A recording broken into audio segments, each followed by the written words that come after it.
1 acre सोयाबीनमधून किती उत्पादन मिळू शकतं? 5 क्विंटल, 10 क्विंटल की त्याहून जास्त?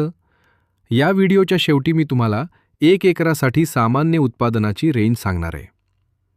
अनेक शेतकरी बियाणे घेताना आणि पेरणी करताना हा प्रश्न विचारतात, पण याचं उत्तर सर्वांसाठी सारखं नसतं. सोयाबीनचं उत्पादन अनेक गोष्टींवर अवलंबून असतं, जसे की योग्य वाण, वेळेवर पेरणी, पुरेसा पाऊस आणि योग्य पीक व्यवस्थापन. सामान्य परिस्थितीत अनेक भागांमध्ये 1 एकरातून साधारण 6 ते 12 क्विंटल उत्पादन मिळू शकतं. तर चांगले व्यवस्थापन आणि अनुकूल हवामान असल्यास काही शेतकऱ्यांना यापेक्षाही अधिक उत्पादन मिळाल्याची उदाहरणं आहेत. म्हणून फक्त वाण बदलून उत्पादन वाढत नाही, तर योग्य नियोजन आणि व्यवस्थापनही तितकंच महत्त्वाचं असतं. तुमच्या भागात 1 एकरातून किती उत्पादन मिळतं? कमेंटमध्ये नक्की सांगा. आणि अशाच शेतीविषयक माहितीसाठी आमच्या शेतकरीला सबस्क्राईब करा.